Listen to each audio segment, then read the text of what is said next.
where we dig deep into the reality TV wreckage to find the truth behind the news. If you are here for the end of the patriarchy and the rise of the queens, make sure you hit that like button right now.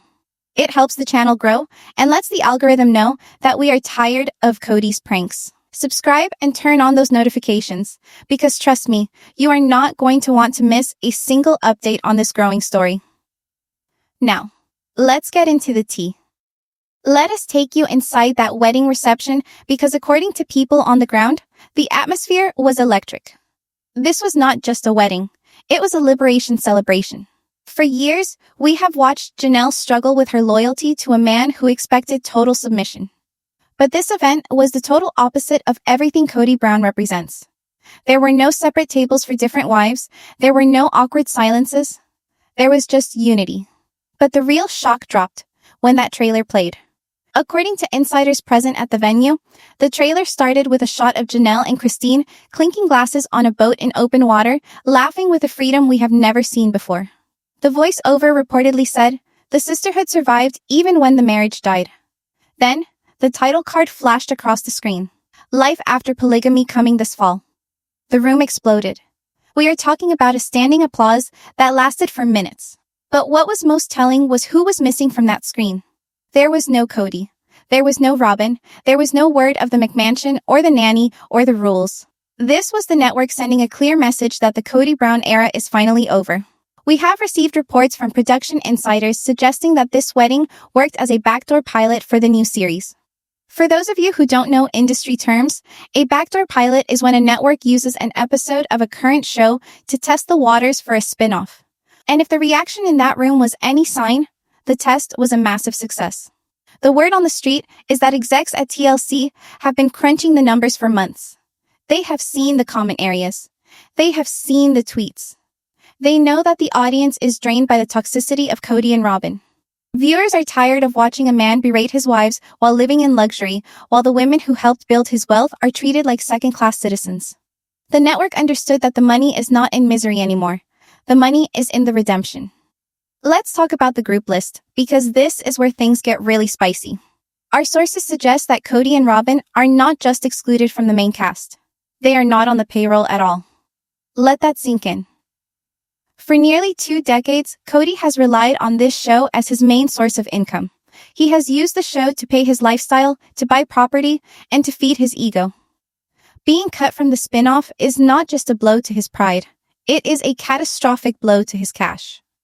We are hearing whispers that Kody was actually pitched a reduced part. Think of it as a guest appearance contract where he would only be paid for the days he shot. Allegedly, Kody was insulted by this offer, demanding his usual high rate and artistic control. The network, realizing they held all the cards, allegedly pulled the offer entirely. They decided they didn't need an enemy anymore. They needed heroes.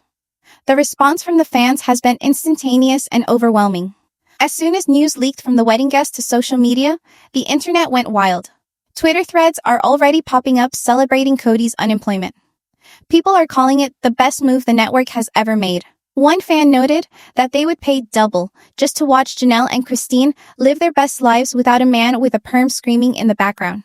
Another comment that went viral simply said, "Kody wanted to be the center of attention, and now he is the center of the unemployment line." This is the power of the audience. You spoke up, and the network listened. They realized that we don't watch for the patriarchy. We watch for the women who survived it. But we have to look at what this means for the timeline. If the cameras were rolling at the wedding, and this was indeed the launch of the new show, it means filming has been happening under our noses for months, without Kody knowing the full extent of the project. Imagine the level of secrecy required to pull this off. Production crews had to coordinate schedules and locations to ensure that Kody didn't catch wind of the fact that he was being phased out. There are rumors that Kody believed the cameras at the wedding were just for a standard sister-wives special. He thought he was boycotting the wedding to punish Janelle, but in reality, his absence made the filming of the pilot possible. He played by himself. He thought his absence would ruin the storyline, but his absence became the storyline. By refusing to attend, he gave the network exactly what they needed, which was proof that the show works better without him. Let's dig deeper into the concept of life after polygamy. Based on the leaked descriptions of the trailer, this show is going to focus on rebuilding. We are going to see Janelle navigating her new marriage. We are going to see Christine continuing her journey of happiness. But interestingly, we are also hearing reports that Mary might have a recurring role. Now, I know the fandom is divided on Mary, but think about the narrative arc. The 3 original wives who were brought into this lifestyle by Kody, all leaving him and finding success on their own, is the ultimate revenge. It deconstructs the entire premise that they needed him to get into heaven. It turns out, they just needed to leave him to find paradise on earth. The trailer allegedly featured scenes of the women traveling, starting businesses, and yes, discussing the trauma of the past, but from a place of healing rather than a place of active conflict. The financial implications of this spin-off are massive. Reality TV contracts are usually structured so that the main talent gets the bulk of the budget. In the past, that budget was split 5 ways, with a significant chunk going into the family pot, which Kody controlled. With Kody and Robyn out of the picture, the budget can be reallocated. This means Janelle and Christine are likely looking at a significant pay raise. They are now the headliners. They are talented. This shift in financial power is going to be devastating for Kody, who has historically used money as a way to control the family. We have heard stories for years about him restricting resources or complaining about who pays for what. Now the tables have turned completely. Janelle is signing her own contracts, depositing her own checks, and building her own future. We also have to talk about the kids. The children of the Brown family have grown up on camera, and in recent seasons, we have seen them become more vocal about their displeasure with their father. Reports coming out of the wedding reception suggest that the adult children were heavily featured in the trailer for the new show. This makes perfect sense. The kids have relationships with their mothers that are strong and authentic. They have drifted away from Kody because of his behavior. A show that focuses on the moms and the kids is a show that focuses on the actual family unit that exists today. Kody has spent so much time isolating himself with Robyn and her children that he has effectively written himself out of the wider family narrative. The spin-off is just reflecting the reality that he created. He wanted a monogamous life with Robyn, and now he has it. He just didn't realize that getting what he wanted would cost him his fame and his paycheck. Let's speculate for a moment on how Kody found out. Since he wasn't at the wedding, he likely didn't see the trailer drop in real time. Can you imagine the scene at the McMansion? Sources tell us that texts started flying into Robyn's phone almost immediately after the trailer played. Guests were leaking the info. The internet was exploding. We can only imagine the chaos that ensued in that house. Kody Brown, the man who prides himself on being the head of the household, the man who demands to be respected, finding out via text message that he has been replaced. It is a level of poetic justice that you almost couldn't write in a script. He has spent years telling these women that they would be nothing without him, that they were disloyal, and that they didn't know how to function in the real world. And now the world is cheering for a show that proves him wrong in every single way. There is also a theory circulating that this spin-off was the reason Janelle felt secure enough to move forward with the wedding and the big changes in her life. Financial independence changes everything. Knowing that she has a multi-season contract with TLC that does not involve Kody gives her the security to make bold moves. It gives her the ability to sever those last few financial ties that were binding her to him. And this brings us to the darker side of the story. Because while Janelle is ascending, Kody is spiraling. The loss of the show income is not just a career change for him. It is a financial catastrophe. We know about spending habits. We know about the art of collecting jewelry and expensive vehicles. That lifestyle was sustained by a 5-adult income stream that has dwindled down to 2. And now with the cancellation of the main show and his exclusion from the spin-off, it is dwindling down to 0. The timing of this announcement was calculated. TLC knows what they are doing. By dropping this trailer at the wedding, they ensured that the news would dominate the cycle. They capitalized on the goodwill that fans have for Janelle. It was a marketing masterclass, but it was also a protective move. By announcing the new show immediately, they prevented Kody from trying to spin the narrative. He didn't have time to go on a podcast or give an interview saying he quit. The narrative was set in stone the moment that projector screen came down. He was left behind. The train has left the station, and he is standing on the platform at Kody Pass, holding a bag of luggages that nobody wants to help him carry. Speaking of Kody Pass, this is where the story takes a turn from celebrity gossip to serious financial and legal drama. While everyone was celebrating at the wedding reception, a very different scene was playing out back in Flagstaff. You might think that the timing is a coincidence, but in the world of high-stakes foreclosure and legal defaults, there are no coincidences. While the champagne was popping, a process server was making a lonely drive up that dirt road. We are going to get into the gritty details of the foreclosure in just a moment, but you need to understand the context. The Coyote Pass property has been the symbol of Kody's dream for years. It was supposed to be the gathering place. It was supposed to be the legacy, but without the family sticking together, that land is just dirt and debt. And without the show money coming in, that debt has become a mountain that Kody cannot climb. The joy at the wedding highlights the tragedy of Kody's situation. He traded everything for control and ended up with nothing to control.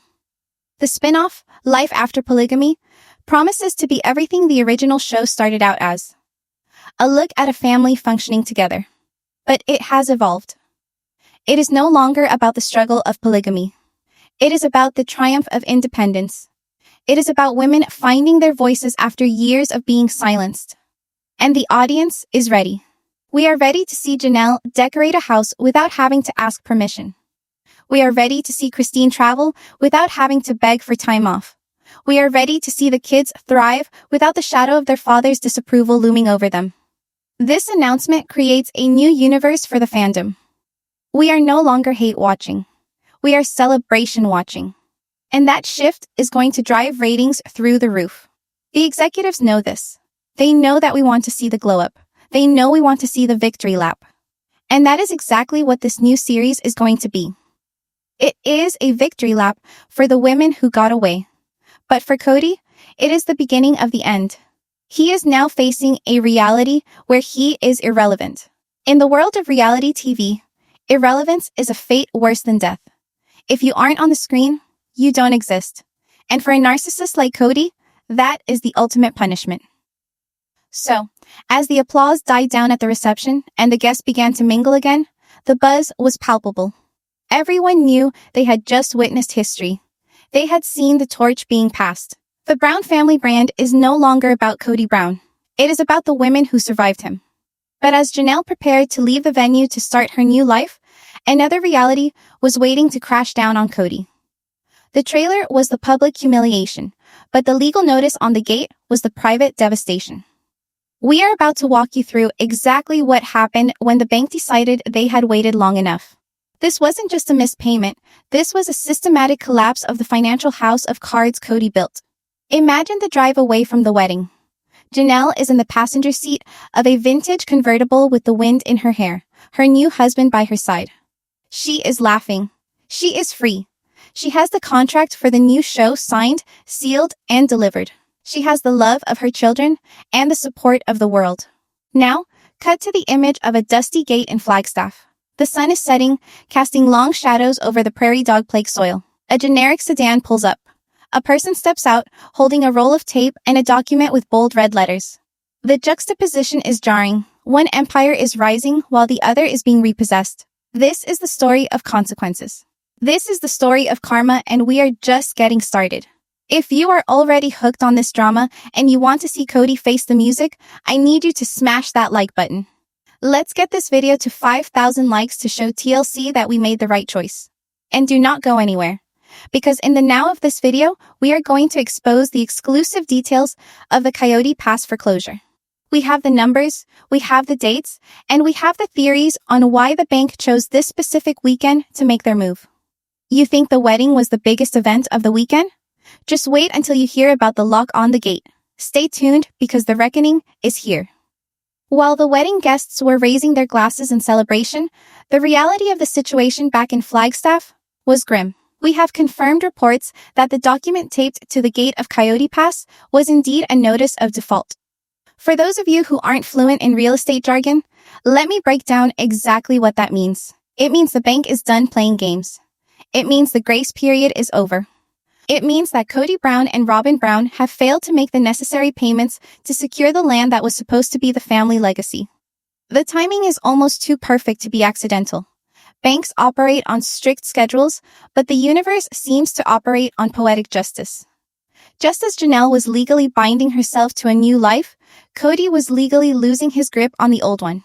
Sources close to the lender have whispered that this has been coming for months. We all know the financial history here. The land was purchased with a complex structure of loans and balloon payments. For years, the payments were sustained not by Kody's savvy business dealings, but by the collective income of 4 wives. Janelle and Mary were the financial powerhouses, pouring their earnings into the family pot to keep the dream alive. But when Christine left, that was a hit. When Janelle left, the foundation cracked. And when Mary finally walked away, the entire financial structure collapsed. Kody was left holding the bag. But unfortunately for him, the bag was empty. With the show's future in limbo and his exclusion from the new spin-off confirmed, the bank likely viewed him as a high-risk borrower. They saw the writing on the wall before he did. Let's talk about the scene at the gate, because the imagery is striking. Coyote Pass has always been a barren symbol of Kody's procrastination. It is a plot of land filled with prairie dog holes and empty promises. There is no infrastructure there. There is no foundation poured. There is just a water system that has been sitting there gathering dust, much like Kody's plans. The process server taping that notice to the gate wasn't just delivering a legal document. He was delivering a verdict on Kody's leadership.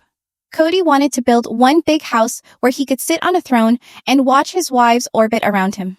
Instead, the land is now marked for auction. And here is where the theory gets absolutely delicious. There is a rumor circulating in the real estate community in Flagstaff that there are already interested buyers lining up for the auction, and one of the names being thrown around in the rumor mill would be the ultimate plot twist. Speculation is running rampant that Janelle's new husband, a man who we hear is very successful and financially stable, might be looking to purchase the land. Can you imagine the scene? Kody Brown lost his precious land only to have it bought by the man who replaced him. It would be the ultimate power move. Janelle has always loved that land. She was the only one who truly wanted to live there. She pitched the greenhouses. She pitched the garden. If her new husband buys it for her, it wouldn't just be a gift. It would be a reclamation. She would own the land without the man. She could build her casita. She could plant her garden, and she could look out over the mountains knowing that she won. But let's get back to the reckoning inside the McMansion.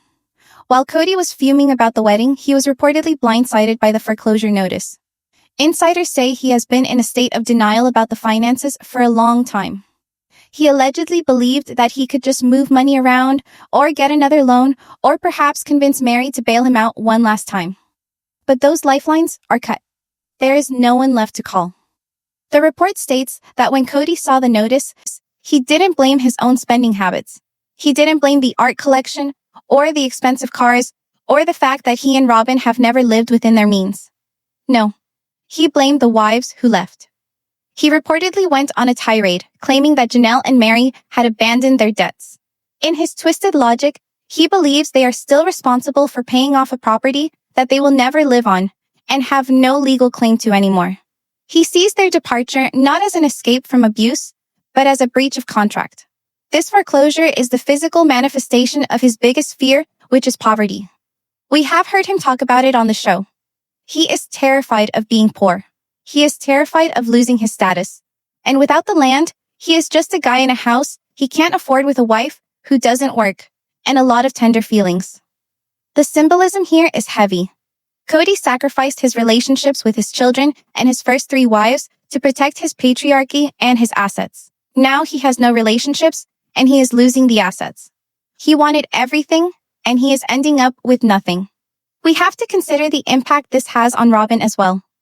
Robyn came into the family with debt, and she is likely leaving this era with even more. If the land goes to auction and sells for less than what is owed, which is very possible given the market and the lack of development, the bank could come after their other assets. That means the McMansion might be next. The house on the hill where Kody sits and looks down on Flagstaff could be on the chopping block. We are hearing whispers that they are already meeting with bankruptcy attorneys to see how they can protect what little they have left. Imagine the scene of Robyn frantically packing up her precious moments figurines while the bank appraisers walk through the house.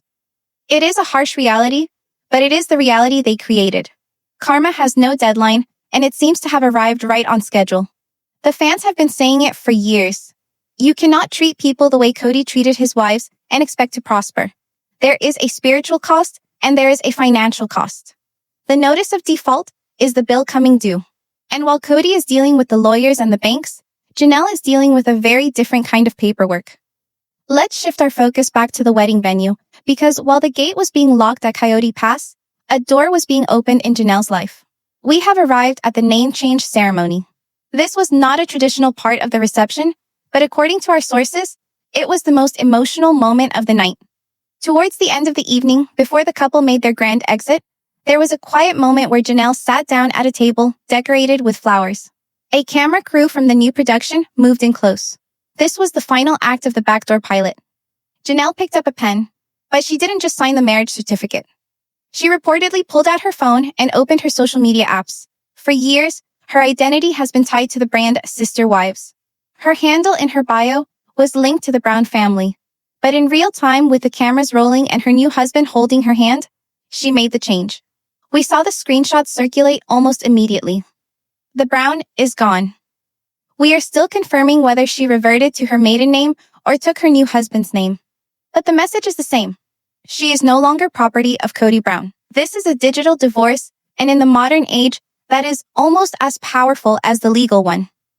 By scrubbing the name, she is scrubbing the brand. She is telling the world that she is an individual. Think about the impact this has on the Sister Wives legacy.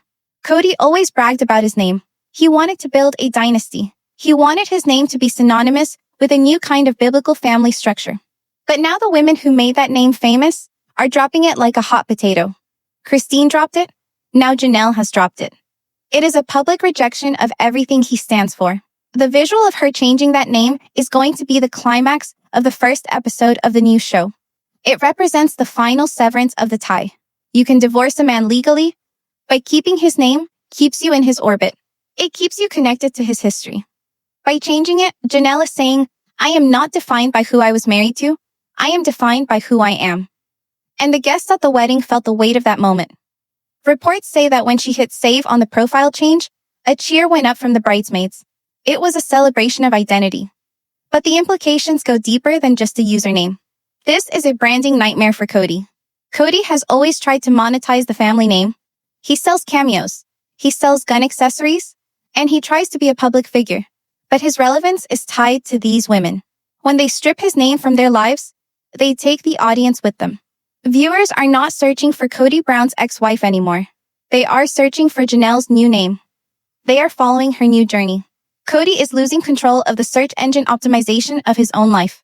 He is becoming a footnote in their biographies rather than the author of their stories. We also have to talk about the reaction of the children to this name change. The Brown children, particularly the boys, have had a very public falling out with Kody. Gabriel and Garrison were vocal about the pain their father caused. For them, seeing their mother shed the name of the man who hurt them must be incredibly healing. It is a signal that she is putting them and herself first. She is no longer carrying the banner of a man who doesn't call his kids on their birthdays. She is carrying her own banner. The kids look lighter. In the photos from the wedding, you can see it in their faces. They aren't looking over their shoulders wondering if dad is going to be mad. They are just happy. They are relieved. The Brown name had become a burden, a symbol of obligation and guilt. Seeing their mom release that burden allows them to release it, too. Now, let's look at the exclusive theory regarding the legalities of the name. Insider whispers suggest that Kody might have actually tried to trademark Sister Wives or aspects of the family brand to prevent the wives from using it for profit after leaving. If this is true, and it sounds exactly like something he would do, Janelle's name change is a brilliant strategic maneuver. By disassociating from the Brown name entirely, she bypasses any legal claim he might try to have on her future earnings. She is launching a new brand, Life After Polygamy, under a new name. It is legally bulletproof. Kody can't sue her for making money off his name if she isn't using his name. She outsmarted him again. She played the long game. She waited until the contract was signed, until the ring was on her finger, and then she hit delete. The contrast between these two events, the foreclosure and the name change, is the story of the year. On one side, you have a man losing his land because he refused to change. He refused to grow, and he refused to value his partners. On the other side, you have a woman gaining a new identity because she was brave enough to change, brave enough to leave, and brave enough to love again. One is a contraction, a shrinking of the world. The other is an expansion that is blooming. And you have to wonder what Robyn thinks about all of this. Robyn fought so hard to be the legal wife. She wanted the legal paper. She wanted the name Brown so desperately that she had married divorced Kody so she could take it. She wanted legitimacy. Now, she is the only one left holding it, and it has become a toxic asset. The name Robyn Brown is now associated with the downfall of the family. While Janelle is upgrading her name, Robyn is stuck with a brand that the public despises. She won the prize, but the prize was a booby trap. She is the legal wife of a broke man with a foreclosed property and a canceled show. Meanwhile, the spiritual wives who she looked down on are becoming media moguls with new husbands and fat bank accounts. As the wedding reception wound down and the name change became official, the energy in the room shifted from celebration to anticipation. Everyone knew that the next day the real work would begin. The work of filming the new series, the work of building the new houses, the work of living. But for Kody, the next day brought only silence and the stark reality of that notice on the gate. He is sitting in a house full of boxes, some packed with unsold Sister Wives merch, some packed with Robyn's impulse buys, wondering where it all went wrong. He is screaming into the void, telling anyone who will listen that he was used. But was he used, or was he the user who finally ran out of supply? The narrative he is trying to spin is that he is the victim of a conspiracy. He is telling his few remaining allies that Janelle and Christine plotted this together to humiliate him. He claims the timing of the wedding and the trailer drop was a calculated attack. And honestly, he might be right. But who can blame them? After years of being told they were unlovable, unappealing, and disloyal, they orchestrated a finale that proved they are loved, they are beautiful, and they are loyal to themselves. If that is a conspiracy, then sign me up for the fan club. The patriarch has been dethroned, not by a coup, but by an exodus. He didn't lose his power because someone fought him for it. He lost his power because the people he was ruling simply walked away. They realized that his power only existed because they agreed to it. Once they withdrew their consent, he was just a man with bad hair and a lot of debt. The name change was the final signature on that withdrawal of consent. Janelle was saying, "I do not consent to be a Brown anymore." And as we move into the final act of this video, we need to talk about the fallout. The immediate aftermath of that wedding night was chaotic. We have reports of phone calls being blocked, social media comments being deleted by Robyn, and a frantic attempt by Kody's PR team, if he even has one left, to do damage control. But how do you damage control a foreclosure?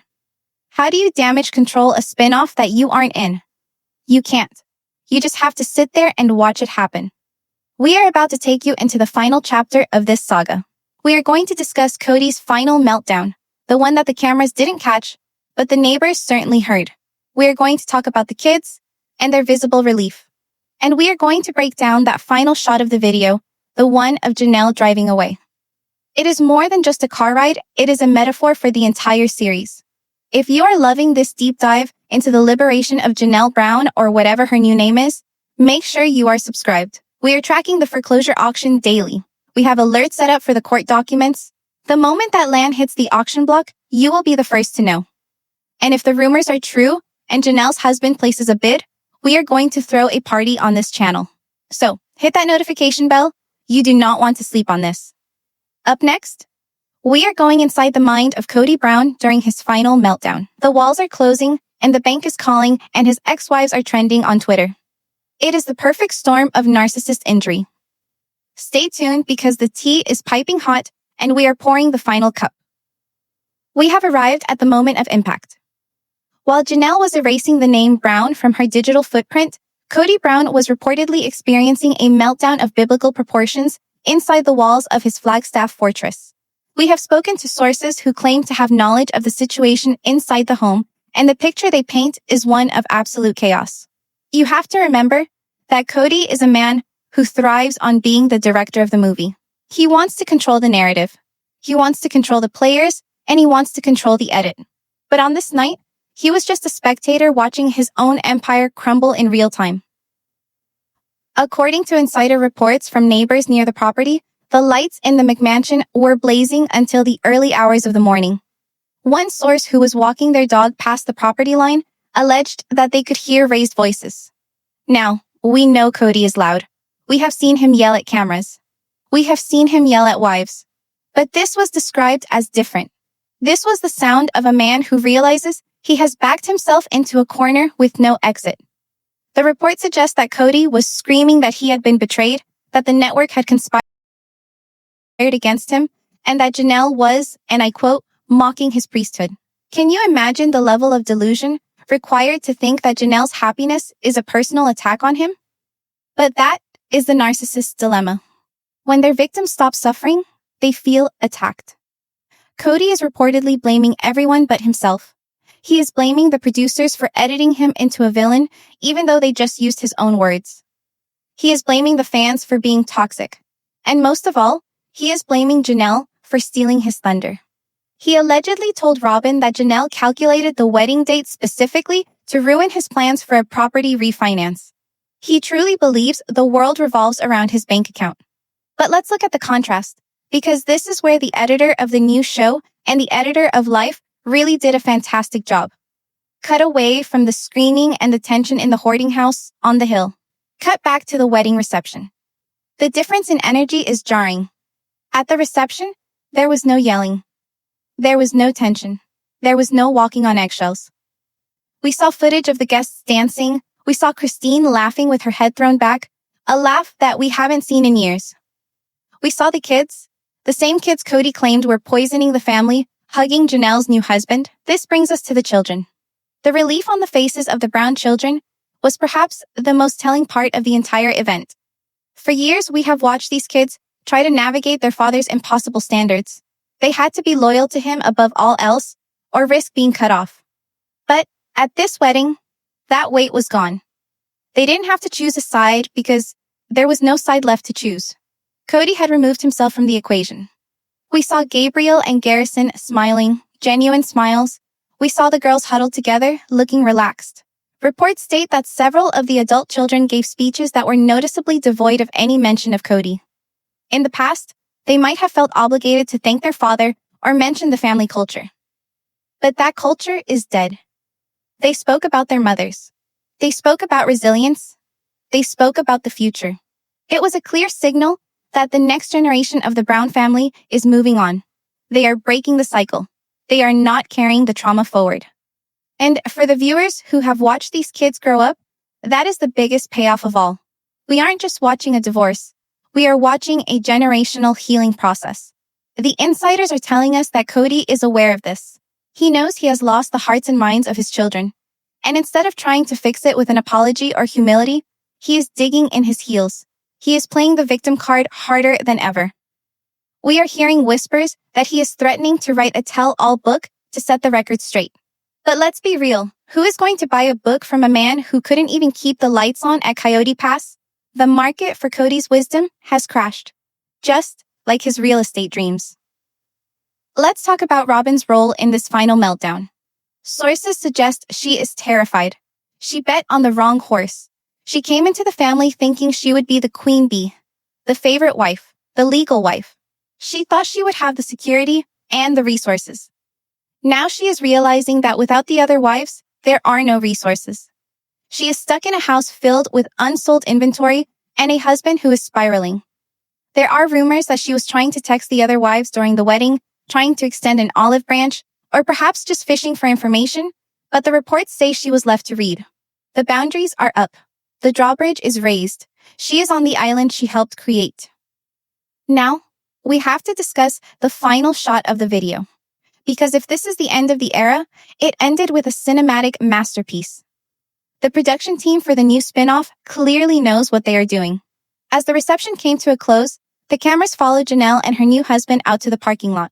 But they didn't get into a minivan. They didn't get into a sensible sedan. They got into a vintage convertible. Top down, under the starlight. The imagery here is heavy with symbolism. For years, Janelle was the pragmatic one. She drove the trucks. She hauled the trailers. She made the sensible financial decisions while Kody bought sports cars. Seeing her in that convertible was a reclaiming of fun. It was a reclaiming of her youth. She looked like a movie star, not a sister wife. As the engine roared to life, a sound that was noticeably more powerful than Kody's two-seater, she looked at the camera one last time. She didn't say anything. She didn't need to. She just smiled and waved. It was the wave of a woman who had graduated. She is driving away from Flagstaff. She is driving away from the memory of the cul-de-sac. She is driving away from the dirt of Coyote Pass. The shot lingered as the car drove down the road, the taillights fading into the distance. And then, the voiceover kicked in. We are told the voiceover for the final scene was recorded by Janelle herself weeks after the wedding.